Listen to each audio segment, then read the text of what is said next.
Assalamualaikum warahmatullahi wabarakatuh. Ketemu lagi dengan saya Pak Dialvan di Dongeng Tengah Malam. Salam sehat ya buat semuanya. Semoga hari ini tidak kekurangan suatu apapun, diberikan kesehatan, kemudahan dan kelancaran, dan dijauhkan dari segala mara bahaya. Amin amin ya robbal alamin. Untuk kali ini Dongeng Tengah Malam akan membawakan kiriman cerita dari Mas Nasrul. Barangkali masih ingat ya cerita Mas Nasrul, judulnya Kue Weruh Aku To. Ya, Kue Weruh Aku To. Kalau belum mendengarkan bisa dicari ya judulnya seperti tadi. Kali ini Mas Nasrul akan menceritakan lagi pengalaman mistisnya, tapi yang masih berhubungan juga dengan cerita Mas Nasrul. Pengalaman sebelumnya yang terjadi di berhubungan cerita yang dikirimkan sekarang ini. Saya bacakan dari Mas Nasrul dulu ya, isi dari emailnya. Jadi Mas Nasrul kali ini akan sedikit flashback pada kejadian di Kue Weruh Aku To, judulnya itu. Di cerita tersebut Mas Nasrul kan mendapat gangguan dari penunggu kamar yang baru kali itu ditemuinya, dan seolah penunggu itu menindih dan berbisik ke telinganya Mas Nasrul kan waktu itu. Nah, itu cerita kelanjutan yang akan sampaikan Mas Nasrul di pengalaman mistisnya kali ini. Tapi sebelum ke cerita, seperti biasanya ya, jangan lupa sedulurku semua, bagi yang belum subscribe dulu Dongeng Tengah Malam. Jangan lupa like-nya dan juga tulis komentarnya ya. Untuk yang di Spotify jangan lupa follow supaya tetap bisa mengikuti cerita terbaru dari Pak Dialvan di Dongeng Tengah Malam ini. Oke, kita lanjutkan cerita dari Mas Nasrul ya. Singkat cerita, setelah Mas Nasrul mendapat bisikan itu, tidak tahu Mas Nasrul juga nggak mengingat lagi setelah kejadiannya. Tapi yang pasti Mas Nasrul ini dibangunkan paksa oleh ayahnya dan adik-adiknya, karena ternyata Mas Nasrul itu mengigau. Bahkan mengigau nggak cuma sebentar, orang mengigau kan biasanya nggak lama-lama juga. Kalau dihitung kira-kira Mas Nasrul mengigau sudah selama 2 jam, nggak berhenti-berhenti mengigau. Makanya nggak salah sampai orang tuanya Mas Nasrul ini khawatir. Selama itu mengigau dibangunkan, sulit dibangunkan, ya orang tua mana yang gak khawatir melihat anaknya seperti itu. Tapi alhamdulillah akhirnya kan terbangun dan bisa terselamatkan lah dari mimpi buruknya itu. Dan semenjak kejadian itu, kamarnya ini sudah gak pernah dihuni lagi dan dibiarkan sampai gak terurus. Sampai pada suatu ketika keluarga Mas Nasrul ini kan mendapatkan rezeki sehingga membeli rumah baru dan berkesempatan untuk pindah ke rumah yang baru dibelinya ini. Untuk cerita kali ini sebenarnya waktunya cukup lama sih, bertengkar cukup lama lah, sekitar 3 tahun lah, 3 tahun setelah kejadian di rumah yang lama itu.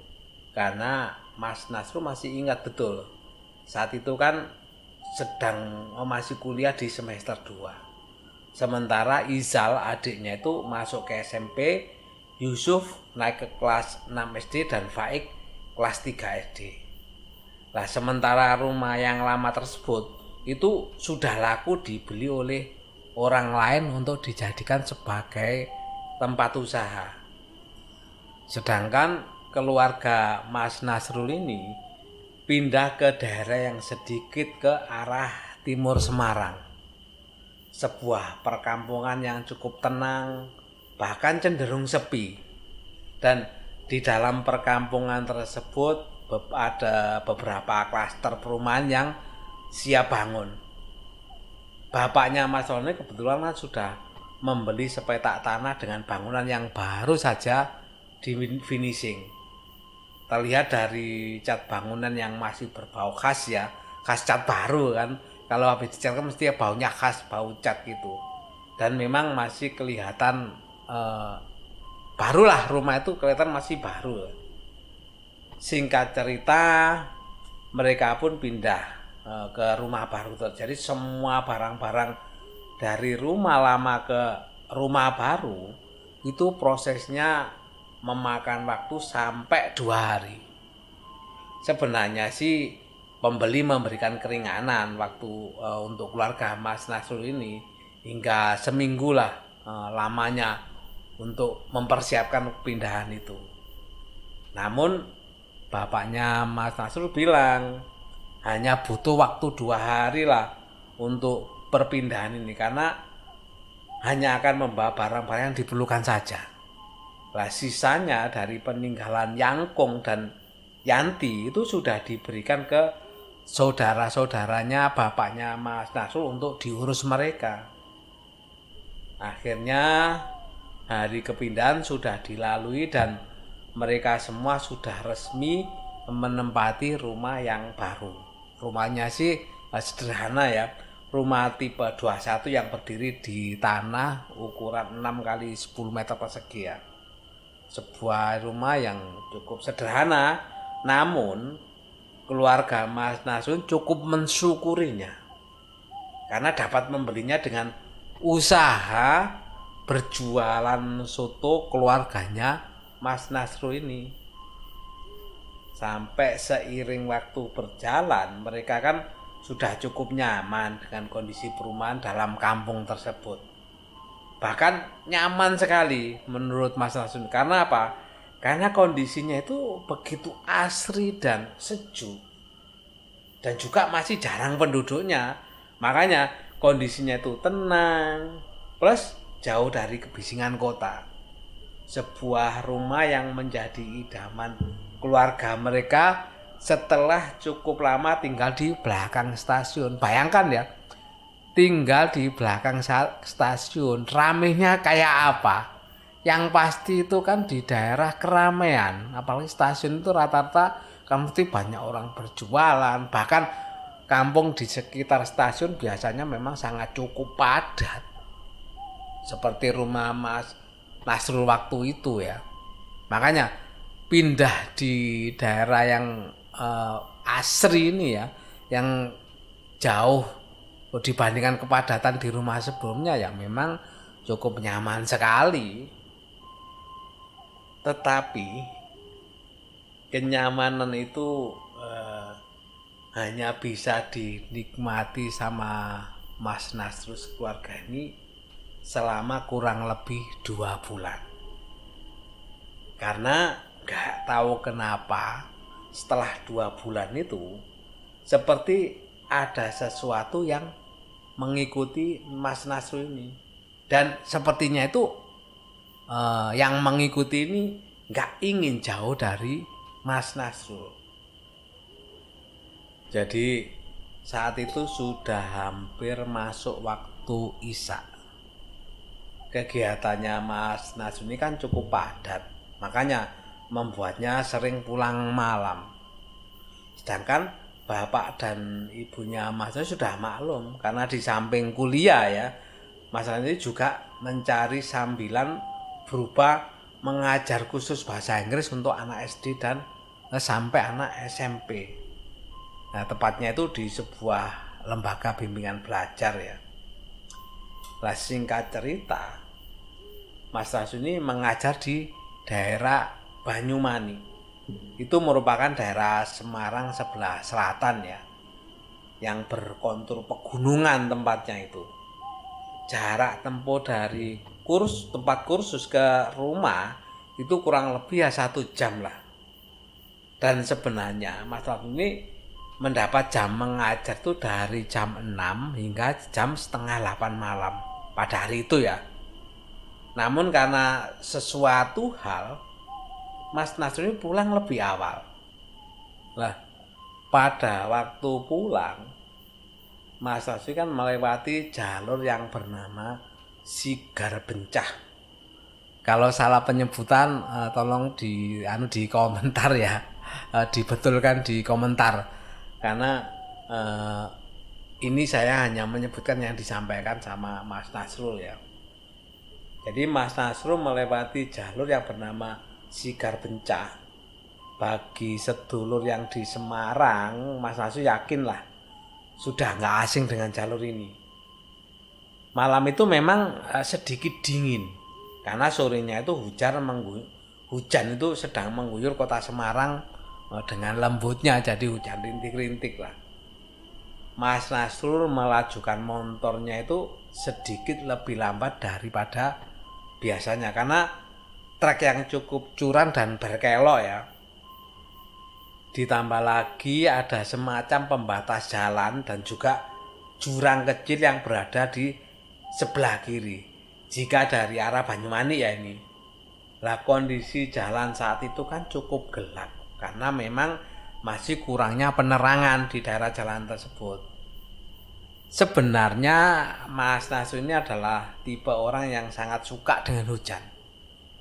Suka aroma tanah basah dan juga suka dengan hawa yang begitu dingin seperti yang pernah dijelaskan di cerita sebelumnya ya. Hanya saja tidak pada saat itu. Kondisi jalan yang begitu gelap dan sedikit berkabut sebenarnya aneh saja lah. Karena menurut Mas Nasrul jarang sekali muncul kabut di daerah tersebut. Ya, namun Mas Nasrul nggak ambil pusing lah. Mas Nasrul tetap menjalankan motornya perlahan melibas kelokan demi kelokan sampai akhirnya sampai pada dasar dari turunan itu. Namun ada yang berbeda. Mas Nasrul ini baru sadar kalau sedari tadi itu hanya Mas Nasrul sendiri yang lewat di daerah tersebut. Dan Mas Nasrul juga baru sadar bahwa aroma tanah bayar yang sedari tadi dicium perlahan-lahan berubah menjadi bau yang busuk. Yang kadang hilang, kadang juga muncul. Mendapati keanehan itu Mas Nasrul ya berusaha mencoba menenangkan hatinya sambil mengeraskan volume MP3 ya yang menemani perjalanannya sedari tempat kursus tadi. Dan Mas Nasrul berniat untuk mempercepat motornya karena azan Isya itu sudah terdengar dan kondisi cuaca itu sudah nggak lagi gerimis. Maka motornya pun dilarikan sedikit kencang sama Mas Nasrul ini mempercepat waktu untuk meninggalkan area Sigar Bencah yang terkenal dengan rumor mistisnya itu dan juga meninggalkan bau busuk yang muncul dan hilang selama menuruni turunan Sigar Bencah tadi. Nggak butuh lama lah waktunya ya. Mas Nasrul pun akhirnya sampai di rumah dan sesaat Mas Nasrul lupa akan kejadian yang tadi.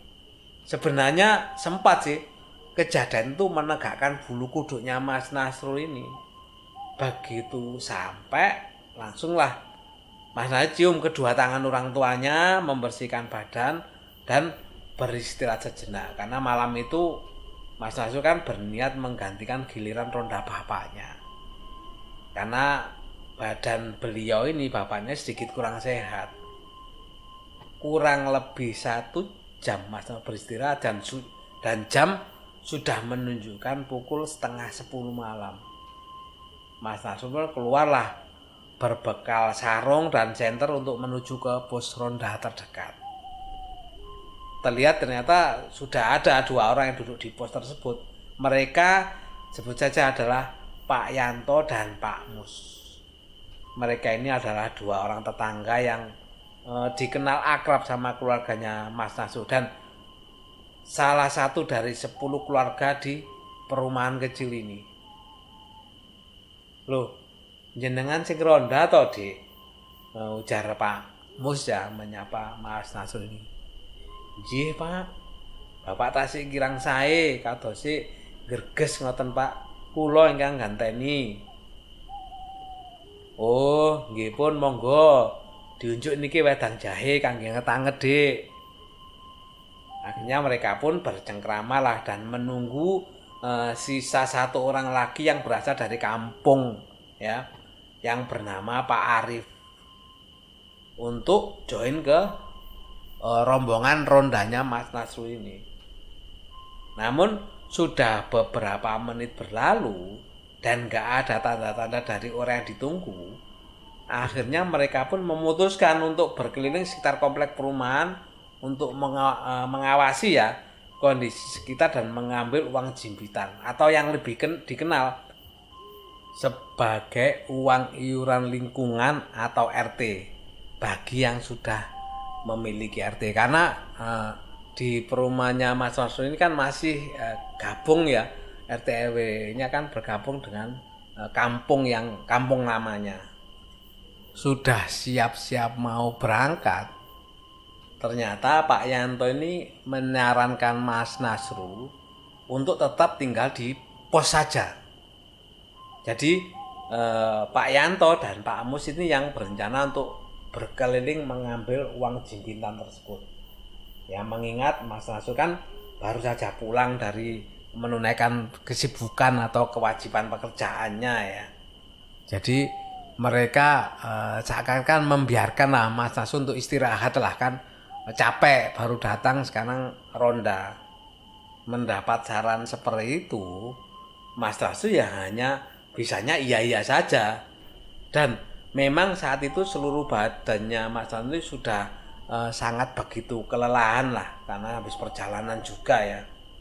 Sedangkan pagi sampai sorenya kan kuliah, sore sampai malam bekerja. Kalau dipikir-pikir, rumah ini hanya seperti tempat singgahan untuk sekedar numpang tidur lah. Namun ya alhamdulillah orang tuanya Mas Nasrul mendukung dengan segala kesibukan yang dimiliki Mas Nasrul, sehingga beliau berdua ini paham benar dan nggak mempermasalahkan usaha untuk mandirinya Mas Nasrul ini. Beberapa menit sudah berlalu, Pak Yanto dan Pak Mus ini belum juga kembali.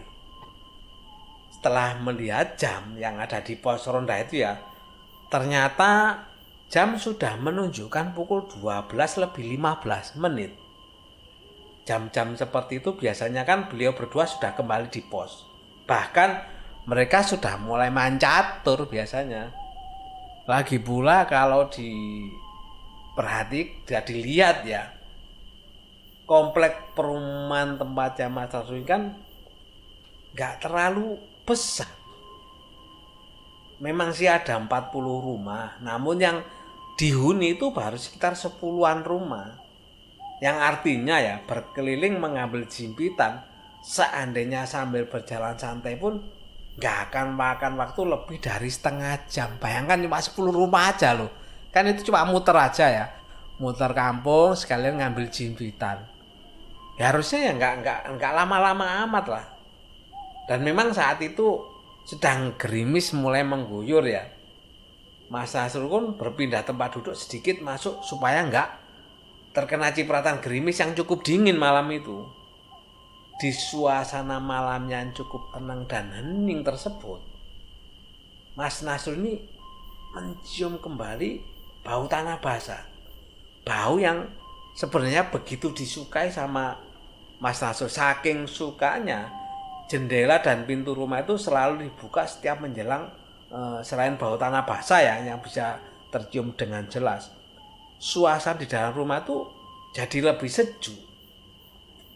Hening yang disertai dengan gemericik lembut bunyi gerimis ya yang menitik di atap pos itu membuat Mas Nasrul Jadi sedikit ngantuk. Ya kan memang agak dingin kan, apalagi kalau hujan mengguyur deras kan susah lah tidur ya. Pasti suaranya berisik lah. Ini kan gerimisnya kan lembut. Makanya Mas Rasul pun mulai merasakan ngantuk. Dalam hati sampai Mas Rasul bilang pada mampir ke Pak Arif apa ya? Kok lama banget nggak nyampe di pos ini, dalam hatinya Mas Rasul. Namun rasa kantuk yang begitu berat melanda matanya Mas Rasul ini, kepalanya sampai mulai begitu berat dan matanya itu berasa itu ingin sekali dipejamkan. Lah di tengah-tengah rasa kantuk, Mas Rasul itu terdengar lama-lama suara yang menyerupai burung deruk. Kuk deruk, kuk deruk. Di sela-sela gerimis dan kantuknya ini, itu bisa mendengar suara itu begitu jelas. Dan kalau nggak salah, suara itu sepertinya berasal dari belakang komplek perumahan yang saat itu masih berupa kebun. Jadi berupa kebun yang ditumbuhi banyak pohon kelapa ya. Bunyi tersebut itu seolah menunda rasa kantuknya Mas Nasrul ini. Kan suaranya itu kugruk itu padahal di tengah malam loh ya. Dan itu masih suara masih berbunyi seperti itu. Gak lama diem, kemudian muncul lagi. Karena penasaran, akhirnya Mas Asun mencoba melihat apakah memang sedang ada burung yang lepas atau apalah. Namun begitu masih belum ada pikiran ke arah mistis atau semacamnya saat itu. Setelah sebentar melihat-lihat ke arah kebun, bisa dipastikan ternyata bukan dari sana. Karena di sana tidak ditemukan tanda-tanda adanya burung. Karena masih penasaran, Mas Nasrul pun menyorotkan serisnya ke senternya ya, itu ke arah pepohonan. Dan di sana pun juga tidak terlihat sosok burung ya, atau burung itu yang tadi berkicau itu. Karena nggak menemukan, ya sudah, Mas Nasrul pun kembali lagi ke pos. Dan suasana itu kembali hening dan gerimis pun kebetulan juga berhenti. Saat itu Pak Yanto dan Pak Mus itu masih belum kembali juga ya. Jujur saja saat itu Mas Nasrul mulai sedikit kesal. Mas Nasrul merasa dikerjain karena mentang-mentang Mas Nasrul adalah yang paling muda di antara beliau berdua itu. Apa mungkin ngerjain ya? Karena kan memang jarang ya Mas ikut ronda, kecuali kalau kondisi-kondisi lagi ayahnya itu sakit baru menggantikan. Jadi jarang lah. Tapi ya sudahlah. Di tengah keheningan dan kesendiriannya Mas Nasrul ini kembali terdengar suara. Namun bukan burung yang kali ini terdengar. Yang terdengar adalah nama kecilnya Mas Nasrul yang masih sering digunakan oleh ibu bapaknya dan adik-adiknya untuk memanggilnya, yaitu Irul. Jadi dari Mas Nasrul masa mendengar suara seperti memanggil-manggil. Rul, Irul, Rul, Irul. Suara itu terdengar sepertinya jauh gitu loh. Karena Mas Nasrul merasa dipanggil oleh suara itu. Menengoklah ke arah suara itu. Bahkan sempat diikuti dari mana suara itu. Rul, Irul, Rul, Irul. Masih diikuti sama Mas Nasrul. Mas Nasrul pikir Pak Mus dan Pak Yanto lah yang lagi memanggilnya itu. Namun yang diherankan, dari mana mereka tahu nama kecilnya Mas Nasrul ini? Karena sebenarnya yang familiar, yang tahu itu hanya bapak, ibu, dan adik-adik yang tahu nama itu. Begitu sadar, Kalau nggak mungkin lahnya manggil Pak Yanto dan Pak Mus ini. Rasa curiga mulai muncul. Seiring dengan suara yang terus-terus memanggilnya itu. Sampai di suatu tempat di dekat ujung perumahan yang berbatasan langsung dengan kebun kelapa tersebut. Suara yang tadinya terdengar memanggil-manggil, ternyata sama sekali nggak terdengar memanggil lagi. Yang tadinya itu kan jelas terdengar. Rul, rul. Suara itu berubah total menjadi panggilan yang beda. Culirul, culirul. Sedikit penjelasan ya menurut Mas Lalu. Culi adalah kata yang berasal dari kata bahasa Jawa uculi atau lepaskan.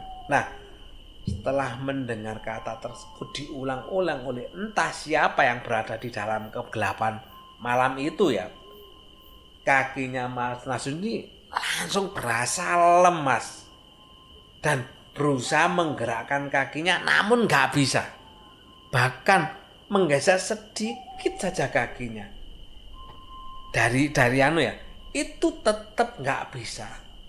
Sampai akhirnya terdengar seperti ada sesuatu yang jatuh dan masih disertai dengan suara ya culi tadi ya, kedebuk. Culirul, curirul. Astagfirullah, apalagi nih kata Mas Nasu.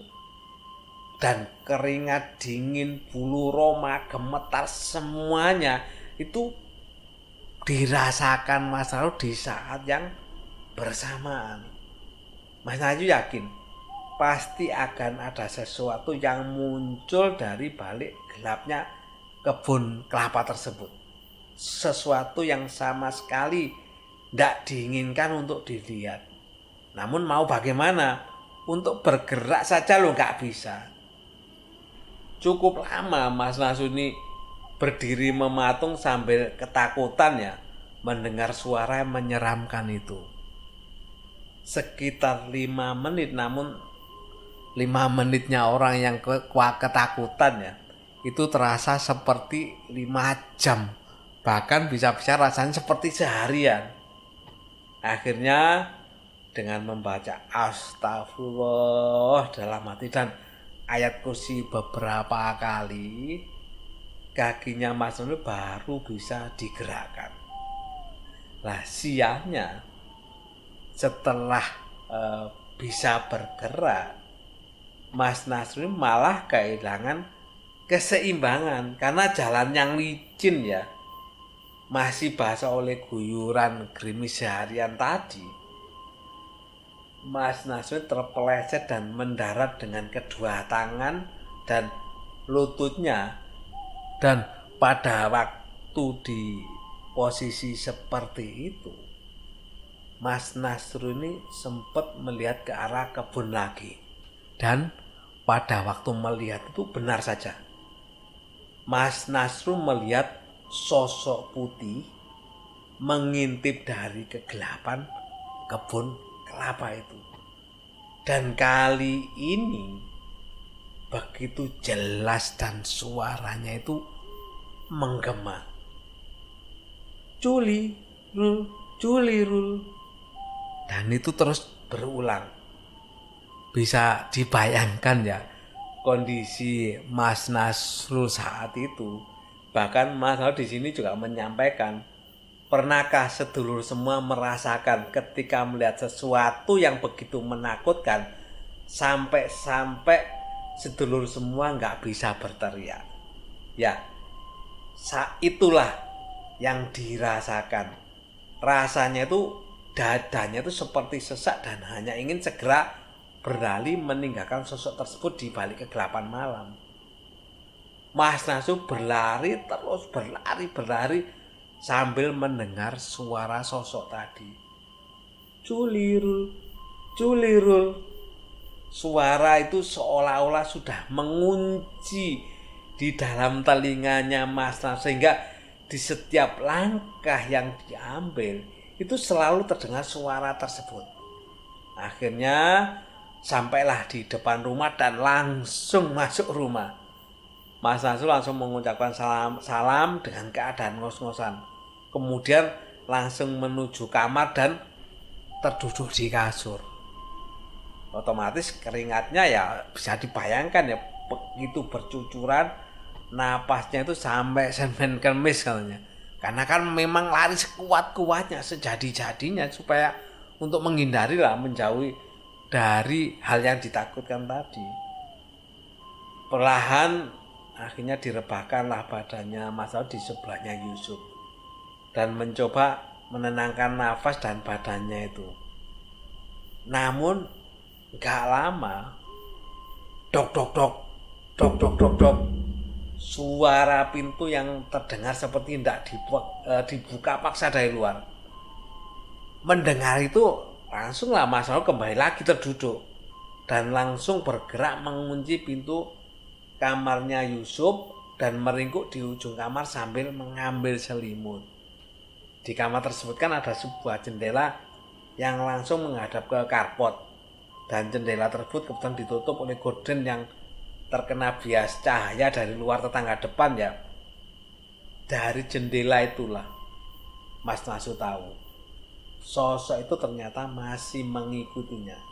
Dan dari siluet yang terbentuk dari pancaran lampu tetangga depan rumah tersebut, yang diingat, yang terlihat dari siluet itu adalah sosok yang dulu pernah nangkring di jendela kamarnya Mas Nasrul di rumah yang dulu ya, rumah Yangkungnya itu ya, yang ada di stasiun itu ya. Sosok yang menunduk melihat adiknya Izal sambil menggoyang-goyangkan badannya perlahan, dan suaranya itu masih menggema di telinganya Mas Nasrul. Kowe weru aku to, hihihi, hahaha, rul, juli rul, curi rul. Wah, bisa dibayangkan ya pada kondisi saat itu Mas Nasrul ya, bisa dibayangkan, saya bisa merasakan betapa takutnya Mas Nasrul saat itu ya. Nah, di tengah ketakutannya Mas Nasrul kan mencoba merapalkan doa yang beliau tahu ya terus menerus sambil terduduk di pojokan kamar yang gelap. Itu membuat Mas Nasrul hanya bisa pasrah akan kejadian yang akan terjadi selanjutnya, karena terus terganggu dengan suara tadi ya Mas Nasrul. Rasa takut, lelah, dan pasrah akhirnya berujung pada rasa marah. Karena Mas Nasrul kan nggak bisa apa-apa. Akhirnya Mas Nasrul marah sambil mengucap doa dan mengambil aspek di dalam rumah. Dan akhirnya Mas Nasrul ini memberanikan diri untuk keluar. Jujur aja, Mas Nasrul katanya nekat hendak mendatangi sosok tersebut. Pintu rumah kan masih tetap digedor paksa oleh sosok tersebut. Namun sepertinya hanya Mas Nasrul yang mendengar, karena adik-adiknya tidur enggak. Kalau mendengar kan mestinya terganggu ya. Itu sepertinya enggak ada yang mendengar. Semuanya masih terlelap tidur. Akhirnya Mas Nasrul memantapkan hati untuk membuka pintu itu dan berniat langsung melemparnya dengan apak yang sudah disiapkan atau digenggamnya itu. Mas Nasrul hanya bisa pasrah apa yang akan terjadi. Begitu dibuka, sambil membaca Bismillahirrahmanirrahim, Allahu Akbar, jegrek biar pintu yang dibuka, dan sambil memejamkan mata, Mas Nasrul melemparkan asbak itu hingga pecah berkeping-keping. Kemudian setelah dibuka matanya, ya Allah, ternyata sosok tersebut masih berada di depannya Mas Nasrul. Itu sekitar 50 cm di depannya. Mas Nasrul berdiri terpaku melihat sosok tersebut. Gak lama kemudian sosok itu mundur dan akhirnya menghilang, hanya menyisakan suara. Culirul, culilur. Dan Mas Nasrul pun terduduk lemas, akhirnya nggak sadarkan diri. Di pagi harinya Mas Nasrul sudah berada di atas sofa di ruang keluarga, dan di situ ada bapak yang sedang bersiap akan pergi ke warung. Beliau itu menyuruh untuk segera sholat subuh. Nah, setelah sholat subuh, adiknya Isal itu menghampiri dan berkata, "Mas, kamu semalam ada yang bonceng loh, kamu nggak lihat ya?" Seolah paham dengan maksud perkataan adiknya Isal ini, Mas Nasrul pun menjawab, "Yang semalam itu yang kamu maksud si Guling ya?" "Iya, dia mau pamit sama kita tuh kayaknya." "Tahu dari mana kamu?" "Nggak tahu, pokoknya tahu aja," katanya adiknya Isal. Dan Mas Nasrul hanya bisa terdiam. Kalaupun memang benar dia pamit ya, semoga benar-benar untuk selamanya, karena Mas Nasrul ini sudah nggak mau lagi bersinggungan dengan hal-hal semacam itu. Dan setelah kejadian itu, alhamdulillah sampai sekarang sudah nggak pernah lagi bertemu dengan sosok itu. Sepertinya apa yang dikatakan adiknya ini itu benar. Cuman yang jadi pertanyaan, kalau dia pamit ke mereka berdua ya, apa artinya dia sudah kembali ke tempat asalnya? Atau dia ikut menemani para sedulur yang sedang mendengarkan kisah yang ditulis Mas Nasrul ini? Yang pasti, berdoalah ketika hendak tidur, bersikap sopanlah dimanapun kalian berada, karena mereka itu sebenarnya ada di sekitar kita, dan kita nggak pernah tahu kapan kita akan bersinggungan dan mendengar "Kuwe weruh aku to." Sekian, itu pengalaman dari Mas Nasrul. Bukan main cerita Mas Nasrul kali ini. Benar-benar saya membuat saya pun tercengang gitu loh, dari pengalaman yang dialami Mas Nasrul ini. Dan juga seperti Mas Nasrul tadi bilang ya, pada waktu posisi takut melihat sesuatu yang ditakuti, itu memang benar. Jadi seperti yang pernah saya sampaikan sebelumnya ya, saya juga walaupun di dalam mimpi pun, di dalam kenyataan pun, seperti yang cerita-cerita dari sebelum seperti Mbak Uci sampaikan, atau cita-cita dari yang lain, bahwa kalau melihat sosok itu seperti badan kita itu terkunci, seperti nggak ada tenaga.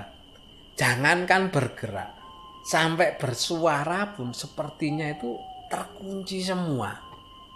Seperti kita nggak bisa bergerak, nggak bisa bersuara. Yang bisa hanya kita bisa merontah, kenapa badan kita kok jadi seperti ini. Itu mungkin yang dirasakan Mas, seperti yang dirasakan sedulur semua pada waktu mengalami kejadian hal yang sama yang dialami Mas Nasrul. Itu tadi cerita dari Mas Nasrul. Terima kasih Mas Nasrul atas kiriman ceritanya. Benar-benar membuat tercengang, yang membawakan ini ya, membuat merinding juga. Ditunggu cerita berikutnya Mas Nasrul, yang bisa jadi lebih horor lagi, lebih mistis lagi, lebih merinding lagi. Ditunggu ya Mas Nasrul. Sekali lagi terima kasih atas kiriman ceritanya. Dan juga saya sampaikan terima kasih kepada sedulurku Dongeng Tengah Malam semuanya yang selalu hadir untuk mendengarkan cerita dari Pak D. Alvan. Pengalaman-pengalaman dari sedulur semua, juga dari narasumber yang pernah disampaikan ke Dongeng Tengah Malam.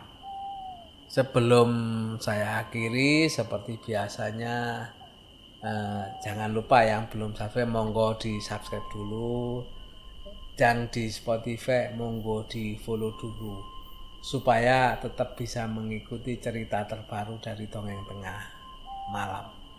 Sekali lagi saya sampaikan terima kasih buat sedulur semuanya. Dan saya akhiri, wassalamualaikum warahmatullahi wabarakatuh.